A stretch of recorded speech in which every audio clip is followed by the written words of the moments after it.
कल हमने कथा में सुना भगवान श्री कृष्ण का जन्म हुआ। कहां जन्म हुआ? जेल के अंदर। कब जन्म हुआ? जब वसुदेव जी के हाथों में हथकड़ियां, पांव में बेड़ियां लगी थी। भगवान प्रकट हो गए, चार भुजा में शंख चक्र गदा पद्म लेकर प्रकट हो गए। कह दिया वसुदेव जी से कन्हैया ने कि बाबा हमें जल्दी से गोकुल छोड़कर आओ। वसुदेव जी बोले प्रभु आप देख रहे हैं कि मैं कंस के बंधन में हूं, पांव में बेड़ियां हथकड़ियां, ये कोई जल्दी से टूटेगी कि मैं आपको लेके चला जाऊं? भगवान बोले वो टूटना ना टूटना वो मेरे हाथ है, तुम हमें पकड़ो तो सही। जैसे ही वसुदेव जी ने श्री कृष्ण को गोद में धारण किया, पांव की बेड़ियां अपने आप खुल गई, हथकड़ियां अपने आप खुल गई। ईश्वर को लेकर जब आप चलते हैं तो दुनिया का हर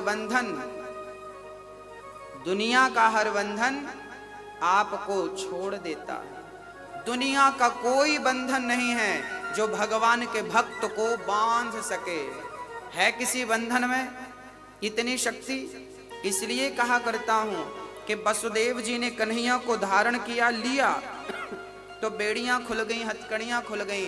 परमात्मा को लेकर चलेंगे, सारा बंधन मुक्त हो जाएगा। और बंधन ही नहीं, जेल के ताले भी खुल गए। अर्थात जब ईश्वर को लेकर आप चलते हैं तो जेल के ताले खुलने का अर्थ है कि आपके लिए मोक्ष का दरवाजा भी खुल जाता है जब परमात्मा को लेकर चलते हैं। और मोक्ष का दरवाजा ही नहीं, पहरेदार भी सो गए। पहरेदार सारे सो गए कि नहीं? ये पहरेदार सो गए, इसका अर्थ क्या है? जब परमात्मा को आप लेकर चलते हैं तो आपके पहरेदार कौन है? बोले 10 इंद्रियां, 5 ज्ञानेंद्री प्लस 5 कर्मेंद्री, टोटल 10। जब आप ईश्वर को साथ में लेकर चलते हैं तो आपकी 10 इंद्रियां आपकी सहायक हो जाती हैं, ना कि वो आपको परेशान करें। वृंदावन में भी किसी को काम सताए, वृंदावन में भी किसी को लोभ सताए, वृंदावन में भी किसी को गुस्सा आए, तो इससे बड़ा अभागा हो कौन सकता है? जिसे वृंदावन में भी काम वासना सता रही हो, जिसे वृंदावन में भी स्त्री और पुरुष का चिंतन हो रहा हो, वो अभागा नहीं तो क्या है? इस धाम में आकर भी तुम्हारा मन वश में नहीं है तो दुनिया का कौन सा वो कोना है जहां तुम अपने मन को वश में कर सकते हो? कौन सा स्थान है वो? इसलिए कहा करता हूं कि कथा में कम से कम कोशिश करो कि 7 दिन के लिए अपने मन को कंट्रोल करेंगे, काम से हटाएंगे, क्रोध से हटाएंगे, लोभ से हटाएंगे, हर बुराई। 7 दिन के लिए असत्य नहीं बोलेंगे, कम से कम कोशिश करो। हाँ, कोशिश तो करो। जानवर भी ऐसे नहीं होते जैसा इंसान होता। जानवर भी साल में एक बार ही भोग भोगते हैं। हाँ, जानवर भी भोग कम भोगते हैं, इंसान के रोम रोम में वासना समाई होती है। और ये कोई कहे कि मैंने काम को जीत लिया, कोई कहे कि मैंने क्रोध को जीत लिया, कोई कहे कि मैंने लोभ को जीत लिया, वो महामूर्ख है जो कहता है कि मैंने जीत लिया। आप कभी काम को जीत नहीं सकते, क्रोध को जीत नहीं सकते, लोभ को जीत नहीं सकते। हाँ, भगवान की कृपा होगी तो ये सारे के सारे दबे रहेंगे, आपको परेशान नहीं करेंगे जीवन में कभी। और ईश्वर की कृपा हटी कि वासनाएं परेशान करने लगती हैं, अपना गुलाम बना लेती हैं, अंधा कर देती हैं। कामांध किसे कहते हैं?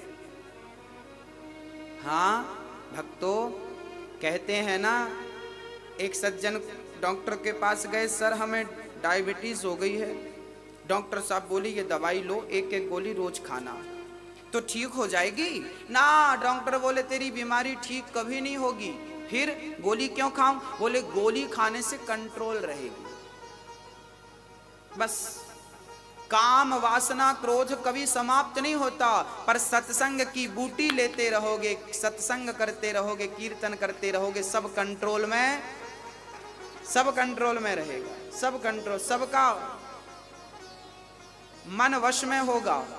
और सत्संग आपने छोड़ा, कीर्तन छोड़ा कि मन गया। बूढ़े बूढ़े लोग अपने मन को भोगों से नहीं हटा पाते। शरीर बुढ़ा हो गया, चल नहीं पा रहा है 2 कदम, पर उसके अंदर भी वासना है। जिस पर मेरे गोविंद कृपा करते हैं ना, वही अपनी इंद्रियों को दबा पाता है। सारे लोग गुलाम हैं इंद्रियों के। ये 10 पहरेदार सो गए, अर्थात ईश्वर को लेकर चलोगे तो आपके अंदर कभी भी कोई भी वासना प्रवेश नहीं करेगी, सताएगी नहीं, यदि गोविंद हृदय में है तो। और बाहर निकले कन्हैया को लेकर तो अब पानी बरसने लगा। जब भगवान को लेकर आप चलेंगे तो पानी बरसेगा, अर्थात जब ईश्वर को लेकर आप चलेंगे तो कृपा की बरसात तो होनी है। ये बरसना पानी क्या, ये कृपा बरस रही है उनके ऊपर जो ईश्वर को लेकर। अब आपसे हम प्रश्न करते हैं कि आप किसको लेकर चल रहे हैं? किसको लेकर चल रहे हैं? आप जिसे सबसे ज्यादा याद करते हैं, समझ लेना कि वो आपके अंदर बैठा है। अब कौन बैठा है ये तो आप ही बता सकते हैं, ये तो हमारे बस का नहीं है। आगे चले ना तो शेष नाग छाता बन गई। भगवान श्री कृष्ण की टोकनी में छाता बन गए, देखा ना आप लोग? ये शेष भगवान छाता बन गए का अर्थ क्या है? नाग जो होता है ना, काल का स्वरूप होता है। जब आप ईश्वर को लेकर चलेंगे तो काल भी आपका सहायक हो जाएगा। ये भगवान की कृपा है।